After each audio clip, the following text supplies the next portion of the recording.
Hi there. Welcome to Melted Stone, this spot for stories that grab you and won't let you go. If you love drama, surprises, and moments that make you say, no way, you're in the right place. Subscribe and dive into tales full of twists, bold moves, and endings you'll remember. This is Melted Stone. Hit the bell and let's get the story rolling.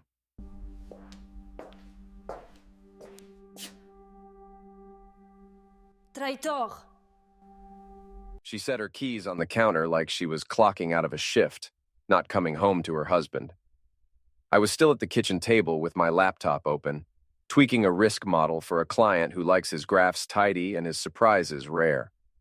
I'm Ethan Calloway, 38, a financial analyst in Denver, and I can tell you exactly when the numbers in my life stopped balancing. 8:47 p.m. on the Tuesday she called it a peaceful separation. The phrasing was too clean to be spontaneous. Not that we need to talk, but peaceful separation, like a line she'd underlined in a blog post and practiced in the mirror. She kept her tone even, careful, the same voice she uses with customer service when she wants a refund without a fight. I watched her breathe like a swimmer about to go under. She stood behind the island like it was a counter at a bank where you get your life exchanged for exact change. I didn't ask why. The last few weeks had been full of small revisions to our routine that didn't look like much alone, but plotted a clear line together. A new passcode on her phone, a weekend wellness workshop that ran suspiciously late, group chats that lit up her lock screen with names I didn't recognize, and one I did, Claire, her closest friend from the hospital. Her side of the bed started collecting tote bags and unread books the way a guest room does. Fewer invitations to share dinner. More talk about finding space. Any man who pays attention to trend lines could tell you what was coming. What does a peaceful separation look like to you? I asked, keeping my voice level. I wanted her definition on the record, not the version she'd edit later. She stared at the sink like the faucet had the answer. We stepped back without hurting each other. No drama. We stay kind. The word did a lot of heavy lifting. It sounded like a sugar coat over a pill she wanted me to swallow without water. I nodded like a man reviewing a contract and finding the clause that matters buried on page 3, the part where peace usually means, you hold steady while I explore, and I'll decide later if the bridge still suits me. I closed my laptop. The kitchen hummed with the refrigerator and the traffic outside, that soft Denver sound you don't notice until you run out of words. I thought about the list of tangible things that would need doing: rent, accounts, the dog schedule if this stretched on. Logistics are where truth hides. Are you moving out? I asked. Or am I supposed to make myself scarce in my own place? Her eyes flicked to the hall where a small suitcase leaned against the wall like it had already answered. Just for a bit. Claire said I could use her guest room, she said. It's not permanent. Not permanent. Another careful phrase. I told her I appreciated the clarity, because clarity is what you say when the facts are ugly and you refuse to add decorations. I poured water into a glass and took a long drink because your hands need something to do when your life tilts a few degrees and the picture on the wall hangs crooked. There's a way men derail themselves in moments like this. They plead for context, beg for the old version of a woman who has already upgraded her firmware without telling you. I kept my questions fixed to the edges, the parts that would matter by morning. Do you want me to tell our families, or do you want to handle yours? What do you want from me this week? Silence, updates, a list? There's a calm that comes from treating someone's announcement like a fact instead of a debate. It doesn't change the outcome. It changes the man you are in the middle of it. She relaxed when she realized I wasn't going to explode. That told me plenty. People who plan for peace are afraid of fire. She started offering terms she hadn't earned. Maybe we could still meet for coffee on Sundays. Maybe we could keep streaming passwords the same so nothing felt too dramatic. I let her talk. It's useful to know what comfort someone tries to carry into the lifeboat. While she outlined her version of gentle distance, my mind was doing its quieter work. If she wanted a trial separation without collateral damage, then the trial would be run properly. Variable, access, outcome, respect. I was not going to be the man who funded the experiment and waited in the lobby for the results. I looked at the ring on my finger, turned it once, and left it where it was. After she rolled the suitcase to the door, she hovered, expecting a hug or maybe absolution. I walked her to the elevator and pressed the button. The hallway lights were bright enough to make us look like good people, even if we weren't acting like them. The doors opened. She hesitated. We're okay, right? She asked. We're civil, I said. That's what you asked for. The elevator closed on her frown. I listened to the cables hum, then went back inside to clean the counter she'd touched, because men in shock do useful things. I stacked the mail, folded the dish towel, and took a photo of the whiteboard calendar that still showed our weekend plans in my handwriting. I wiped the squares clean and left them blank. That small eraser did more for my head than any speech would have. Before bed, I made 2 quiet changes. I updated my emergency contact from her to my brother, and I moved a backup of my financial files from the shared cloud to a hard drive in the desk because peace without boundaries is just permission. I'm a man who manages risk for a living. I sleep better when the numbers are in the right column. I lay down on my side of the bed and listened to the space where her breath used to be. The apartment sounded new, like a hotel room after checkout, tidy and impersonal. I thought about the early days, road trips in a beat-up Subaru, pizza on the floor, the way she used to stand too close at the sink just to bump my shoulder and laugh. That woman had been gone a while, but I'd kept setting a place for her like she might walk back in. Tonight made it official. Around midnight, a text came through. "Thank you for being mature about this." I stared at it until the screen dimmed. Mature is another word people use when they want you to absorb the cost of their decision with grace. I put the phone face down and drifted in and out of sleep, the kind where you wake with the sense you've forgotten an appointment. Morning came with the blue light Denver gets when the sun hits the foothills just right. I brewed coffee strong enough to taste like a plan.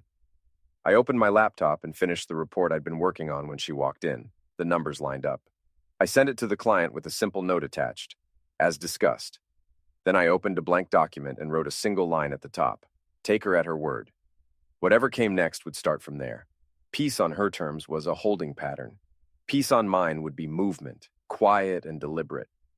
I rinsed my cup, hung the towel straight, and left the apartment for a run I hadn't planned to take. The air was thin and clean. My legs hurt the way they do when you stop coasting and start climbing. The first week of peace looked like customer service check-ins. Morning texts. How are you holding up? Evening texts. Still want to keep this civil? She signed them with soft emojis, like cushions thrown onto a hard chair. I kept my replies short enough to fit on a receipt. I'm fine. Yes. The less I gave, the more she sent, as if worry could be measured in bubbles and timestamps. She moved into Claire's guest room like we discussed. The first photo hit Instagram 2 days later. 3 women at a patio table, sunlight, iced coffees. The caption, "Choosing myself." Comments poured in from her circle like confetti. I didn't comment. I noticed the details instead. No ring, new haircut, the way she angled her body to make space for a future that didn't include me. People think finance is about numbers. It's really about patterns. The pattern here was presentation. She wanted the story told before I could tell it. Mutual acquaintances surfaced with scripted compassion. A coworker texted, "She just needs space, man. Don't take it personally." Her cousin called and said, "Give her time. She'll come around." I let them talk until they ran out of polite nouns. "Thanks for the advice," I said, and meant it as a period, not an invitation. If they were relaying her hopes, I wanted them to hear mine. On day 5, she asked to meet for coffee to keep the lines open. We sat at a quiet spot near Cheeseman Park, the kind of place we used to linger on Sundays. She wore the same calm I'd seen in the kitchen, but I could hear the edges creak when I didn't fill the silence. She opened with logistics, mail forwarding, dog sitting if Claire needed her on nights she worked late at the hospital. Then the softer asks, could we keep Fridays for a weekly check-in? Keep the shared Spotify so the change didn't feel violent? Keep the group chat with her family so no one freaks out? I stirred my coffee and set down the spoon like a metronome. If we're separated, I said, let's actually separate. Your bills, your accounts, I'll handle mine. She looked stung because her softer landing suddenly had less foam. She recovered quickly, the way people do when a script goes off cue. I just don't want us to be enemies, she said. We're not, I said. We're adults. Then I asked the question men are always told to ask and rarely do without heat. Is there someone else? No accusation, just a data point I wanted labeled. She paused, eyes on the cup. No, she said too carefully.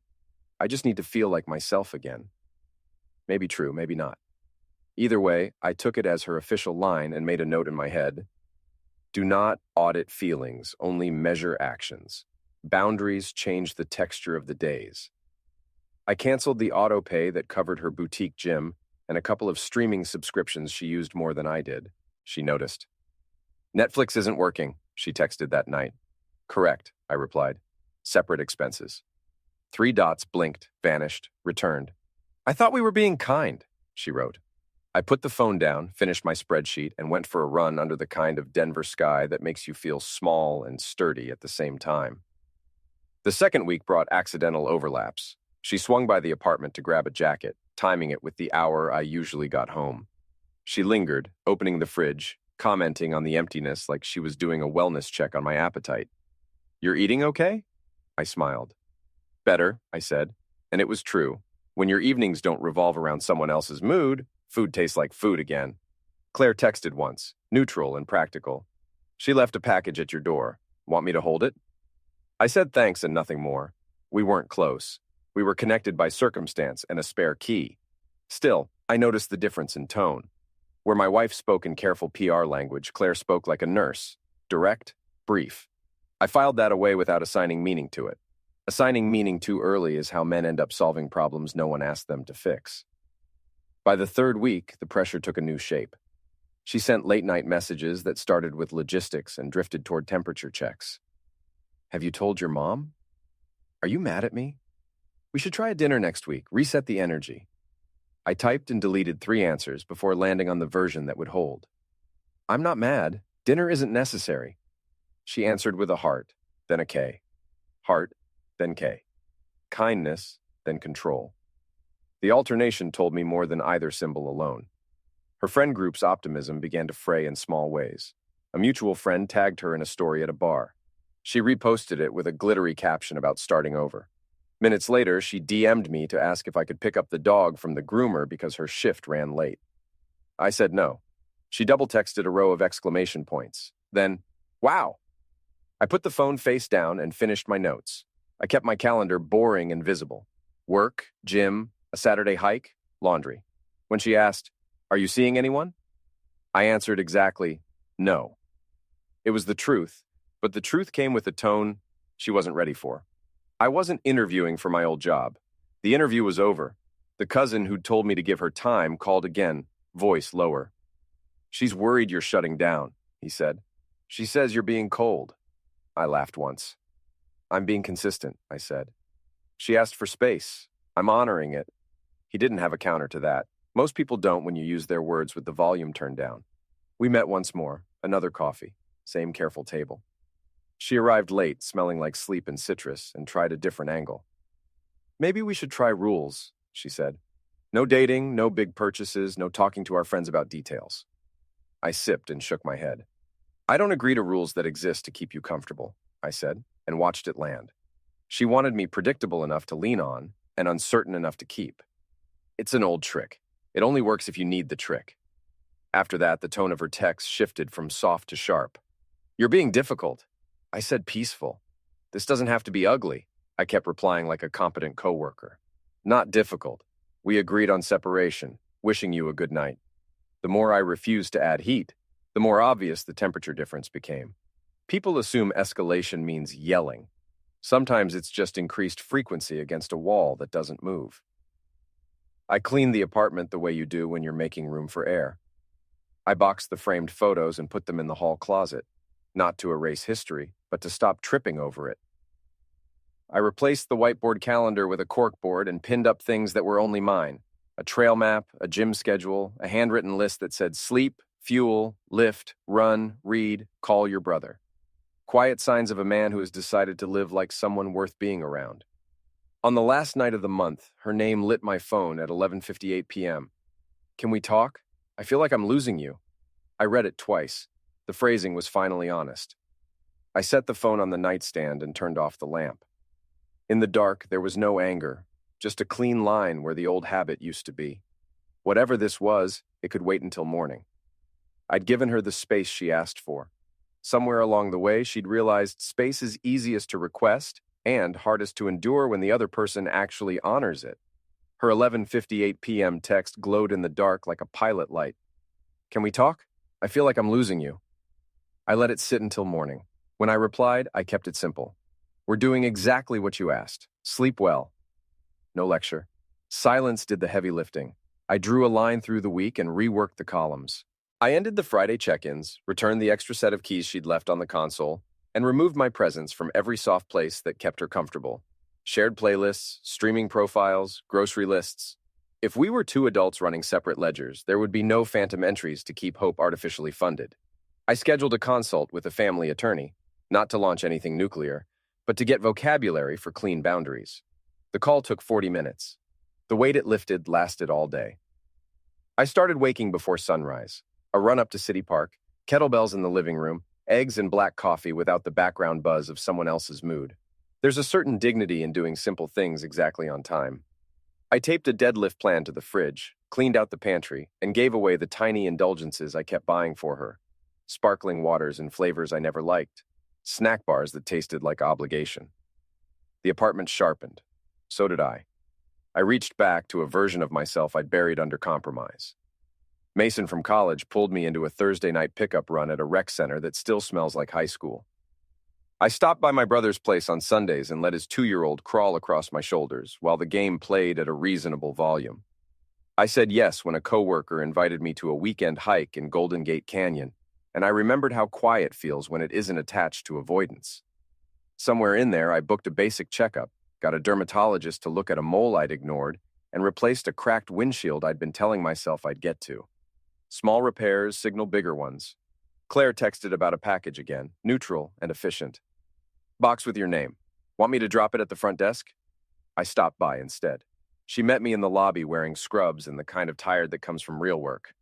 We spoke in the language of logistics for 5 minutes. Mail, the dog, timing, and then the conversation drifted without force. She mentioned a hole-in-the-wall cafe a block away that does espresso right. I suggested we try it. No plotting. 2 people with an hour to spare and nothing to sell one another. At the cafe, we agreed on 2 rules without saying them out loud. We wouldn't pick apart my marriage, and we wouldn't pretend it never happened. We talked about ordinary things that actually reveal character. Commute routes, favorite authors, the relief of finishing a night shift and stepping into a quiet street. She listened without turning my sentences into advice. When my phone lit with a late text from my wife, "Dinner soon? Reset the energy," I flipped it over and let it buzz into the table. Claire didn't ask. We met again a week later, not by accident this time. Faux in a small place where the windows fog in winter. I told her about the spreadsheet I'd built for my aunt when she was sick, how the numbers gave her day shape when nothing else would. She told me about a patient who only wanted someone to hold her hand until the morphine settled. We were just 2 adults cataloging the ways we learned to be useful. I kept my life public in ordinary ways. Gym at 7 a.m., coffee after. A notebook in my jacket pocket where I wrote down things I'd postponed. Fix the bike chain, send mom photos, buy a proper suit that fits the man I am now, not the man I was 5 years ago. When my wife texted, "Are you seeing anyone yet?" I answered exactly, "I'm not in limbo." It was a declaration of posture. Limbo had been the posture I abandoned. She sent back a single ellipsis, then nothing. The gap was its own answer. Claire and I drifted toward a jazz bar in 5 Points on a Friday. Quiet set, small stage, upright bass, and brushwork snare. A trumpet that sounded like late November. We sat at a 2-top in the corner where the sightlines were clean and the exits obvious. None of it felt like strategy. It felt like being awake. Between sets, the band leader told a story about learning to listen before you play, a discipline I was finally practicing in my own life. Claire's hand found mine on the table. I let it happen without running inventory against imaginary rules. In the dim light, with somebody else's melody doing the talking, I realized I didn't feel guilty. The moment fit the facts. Separated, honest, choosing. 2 days later, we grabbed lunch at a Mexican spot where the salsa is hot and the service is abrupt in a way that makes you efficient with your orders. We walked back through the neighborhood while the sun dropped behind the buildings, and every block felt like a decision I had finally made. At home, I took down the last 2 frames I'd left on the bookshelf. One from a road trip in a car I no longer own, one from a holiday that already felt like fiction. I wrapped the glass, boxed them, and slid the carton into the closet with everything else. My wife tried a softer angle again. Could we at least agree no dating within the friend circle? I stared at the screen. The request arrived from the same place as peaceful separation, a wish to keep options open by writing rules after the fact. I typed 1 sentence and left it there. I won't live by terms designed to make only one of us comfortable. She replied with a paragraph about respect and betrayal that used the word we like duct tape. I put the phone down and went to the gym. Detachment didn't mean indifference. It meant my actions finally matched my decisions. I kept appointments, ate on schedule, slept hard, lifted heavier. I booked a weekend in Estes Park alone, hiking boots and a paperback, the kind of trip I used to postpone until there was agreement. I stopped asking for agreement. I stopped leaving room in my calendar for maybe. When Claire asked if I wanted to help her move a bookshelf on her day off, I said yes, then showed up on time with a drill and a measuring tape. We built the thing in 20 minutes and spent the next 40 just standing there looking at something level. She made coffee. I changed a light bulb she couldn't reach. The smallness of it felt big. I didn't announce any of this to my wife. That balance was the exact opposite of the game I'd been invited to play. The invitation had been rescinded the moment I declined it. What remained was a life that finally answered to me. By the end of the month, I'd stopped checking my phone every time it buzzed. I'd also stopped explaining my choices to people who used the word peace when they meant permission. I was done playing. The trial was over. The verdict wasn't anger or revenge or even relief. It was clarity. When someone places your commitment on a shelf to see if it still looks good in a month, you don't wait around under fluorescent lights. You walk into daylight, take a seat where the music's honest, and reach back when a steady hand reaches for yours. Word didn't just travel, it sprinted. A cousin of hers spotted us first, me and Claire, Saturday afternoon, hand in hand at a street market off Larimer. No theatrics, just two people moving through the same lane in the same direction. He froze like he'd seen a bad headline. I nodded once. He lifted his phone, thought better of it, and looked away. 30 minutes later, my screen lit with a new group text I wasn't in. The actual collision came faster than I expected. We turned the corner by a used bookstore, palms still linked, and there she was, sunglasses on, tote bag high on her shoulder, flanked by two friends who had been her chorus all month. Peace didn't walk with her. Fire did. Her head snapped to our hands like a magnet finding metal. The glasses came off. For a second, I saw her before it hardened into a familiar kind of control. "Really?" she said, voice loud enough to draw a small crowd. "Claire?" I kept my tone the same one I use when a client tries to redefine a contract after signing. "We're separated. Your terms." She laughed, thin, brittle. "Separated doesn't mean this. You don't date inside the circle." "That was never a rule," I said. "And if it had been, rules don't get written after the game starts." Her friends shuffled behind her, deciding whether outrage would cost them anything. One of them finally stepped forward with the word betrayal ready in her throat. Claire spoke first, calm, steady, as if reading a medication order. "I told you I didn't agree with how you handled this," she said. "I gave you 2 weeks to find another place before I even had coffee with him. You moved your things yesterday." That landed. She blinked fast. She hadn't expected the logistics to be so orderly. She'd expected a mess she could blame on us. "So, you've been planning this," she said. "No," I said. "I've been honoring what you asked for, and I stopped living by rules designed to keep me on standby." We stood there long enough for the moment to undress itself. Then I said I had nothing else to add and guided Claire toward the bookstore. We didn't look back. Inside, the air smelled like paper and old glue. I exhaled for the first time in a month. The aftershocks started within hours. Her cousin called to inform me I'd crossed a line.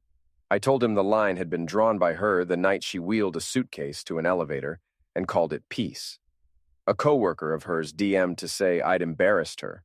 I replied that nothing is more embarrassing than asking for space and then panicking when space answers. Most messages sounded like PR notes drafted by committee.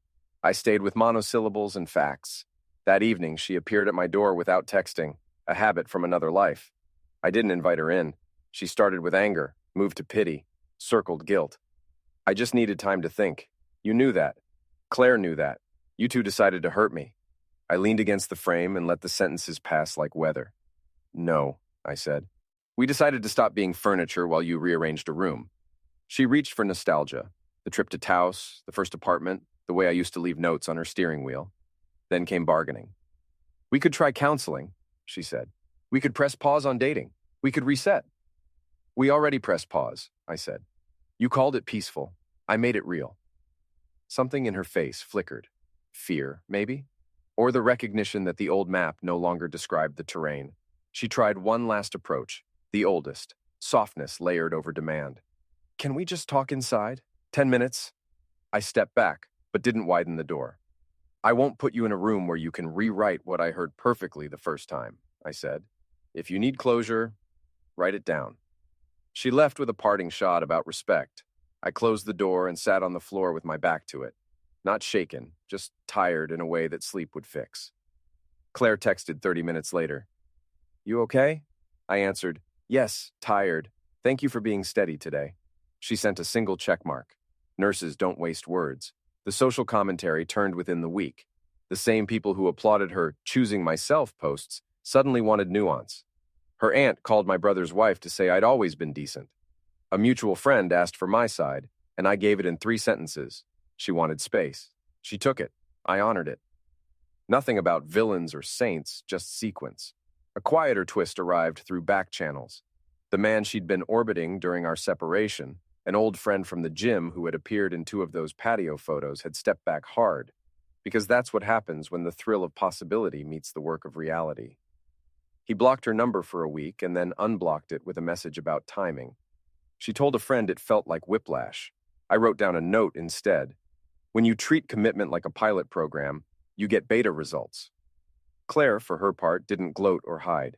She called her parents, told them the truth, and prepared for the silence that follows honesty. She also texted my wife a single, measured note. I'm no longer available to host you. I wish you well finding your next place. There was no accusation in it, just a closed loop. My wife tried a new front. Public sympathy. A post about losing 2 people at once and the cruelty of timing. The comments split for the first time. A few of her friends posted red hearts and warnings about snakes. 3 others sent me screenshots of private messages where she admitted the separation had been a test. That turned the air. People will forgive almost anything except the moment they realize they've been drafted as extras in someone else's experiment. She still reached out at odd hours. One night, a photo of the first apartment key captioned, "Remember?" Another, a simple, "I'm scared." I stared at that one longer because fear is human. I replied the only way I could without lying. I hope you find what you're looking for. I'm not available to be it. Then, I put the phone face down and slept through. Consequences aren't fireworks, they're gravity. Rent comes due somewhere else. Brunch invitations thin. The dog's groomer learns a new pickup routine. My calendar kept its shape. Work, lift, run, read, call your brother. Claire and I cooked one quiet dinner in my apartment. Nothing fancy, just salmon, asparagus, a pan that finally got used for something other than eggs. We ate at the table I'd once set for anniversaries and talked about nothing viral. Normal felt like the right rebellion. 2 weeks after the street market, she asked to meet with all 3 of us, her, me, Claire, to get closure. I declined. Closure is what happens when behavior matches words, I wrote. You already have mine. She replied with a paragraph about decency. I kept my reply to a sentence. I'm not a judge and she's not a defendant. There will be no hearing. The last shift came from her father, the quiet man who rarely took sides. He called me on a Sunday. I taught her to stand on her own 2 feet, he said, but not to use other people as crutches. He paused. Are you okay, son? I said I was. He said, that's good, and hung up. That call didn't change anything. It just confirmed I wasn't insane. By then, the fire had burned through most of the oxygen. She stopped texting for a week. When she reappeared, the messages were simple. Address changes, a forwarded bill, a note about picking up a winter coat. We met in the lobby, exchanged the bag, and said nothing extra. She looked smaller, not in body, but the way a loud song sounds when you step outside and close the door. I wished her a good evening. She nodded. We walked in opposite directions, not as enemies, just as people whose choices had finally caught up to them. Her game broke where all games break, at the place where rules stop working on people who won't play. I kept walking forward with my hands visible. The crowd that gathered for her announcement didn't get an encore. The house lights came up. She saw us clearly at last, me steady, Claire steady, and realized the show was over. I woke the Monday after the street market the way I'd woken every day for a month, before sunrise, coffee, shoes, the quiet thud of steps along the park path. The air had that thin, clean edge that makes you honest whether you want to be or not. I ran without music and let my breath set the tempo. A life is just habits aligned with decisions. Mine finally matched. I emailed the attorney I'd consulted and asked for next steps. Not a threat, just a request for clarity in writing. She replied with a checklist. assets, accounts, timeline, a template for a separation agreement that might become a divorce decree. I printed it, filled my sections in neat block letters, and left her lines blank. Facts don't need mood lighting. When I texted my wife to schedule a time for documents, I kept it surgical. She suggested we meet at a cafe we both liked, as if nostalgia could waive fees. I chose a neutral office lobby with a notary downstairs. She arrived 10 minutes late, wearing the restless look of someone who expected a scene and found only chairs. We traded pages across a low table. She skimmed the clauses, sighed at one, circled another, tried a joke that landed like a coin in an empty jar. I initialed, signed, and slid a pen to her side. She looked at the signature line a beat too long. "This is really what you want?" she asked. "It's what we did," I said. "I'm just catching the paperwork up." We filed the stack with the notary. She hesitated by the elevator, then reached into her tote and placed our spare apartment key in my palm. "For what it's worth," she said, quieter now, "I didn't plan for any of this to go this way." "For what it's worth," I said. Neither did I. The doors opened. We didn't hug. She was gone before the hallway could echo. Making it formal lifted a weight I hadn't appreciated until it left.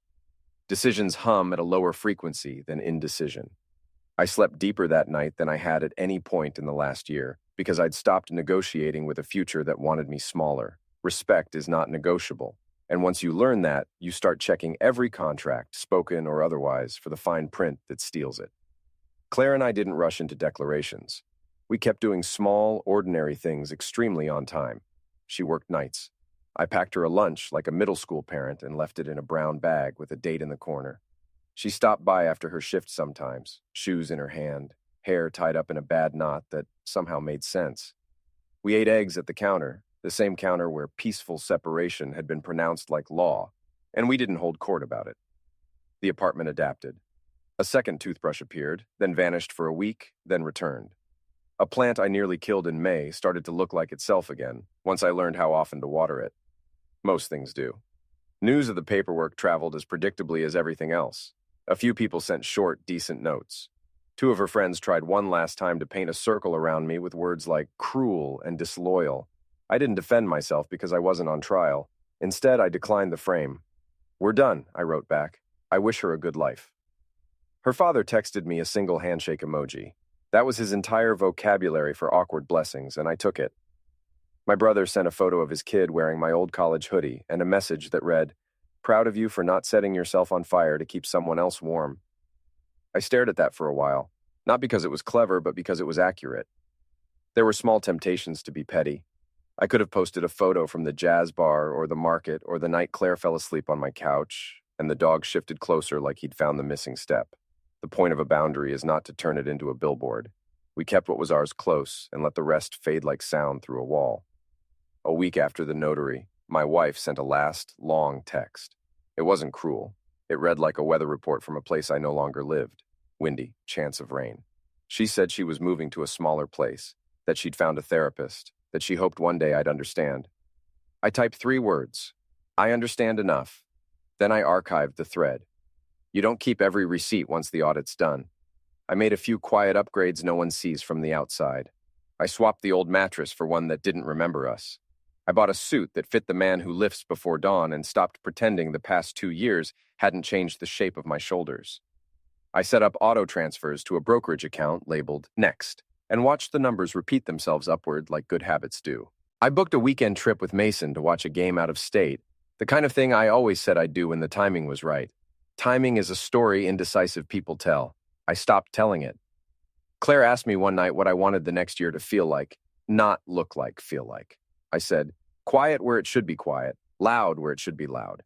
She nodded like a nurse hearing a pulse normalize. We made a list on a napkin, hikes, books, an overdue visit to my aunt's grave in Atlanta, one dinner with my mother where I let her brag about me without cutting it short. None of it was dramatic. That's the point. I ran into my wife once more, months later, in line at a hardware store. We were both carrying light bulbs. We exchanged a nod, not cold. Just the kind of acknowledgement you give a person whose chapter in your book is finished and properly edited. She asked how I was. I said, well. She said she liked my haircut. I said, thank you. We paid and walked to our separate cars. No flashbacks, just parking lot sunlight on a Tuesday and the knowledge that we'd both learned something expensive. What I learned is simple enough to write on an index card and complicated enough to take years to practice. Love is a thing you choose daily, not a membership with rollover benefits. And a man who knows his worth doesn't hand it to someone who wants a 30-day free trial. If someone calls your commitment a pilot program, end the pilot. Don't hold a ribbon cutting for a building they refuse to move into. I refuse to lose myself. That's the whole story. If you need it shorter, the longer version is everything I did when no one was looking. Runs before dawn, vegetables instead of takeout, paperwork signed without theatrics, a hand held in a bar where the music was honest, the word enough finally spoken out loud. She called it peaceful at the start, like you can pre-name an outcome and make it so.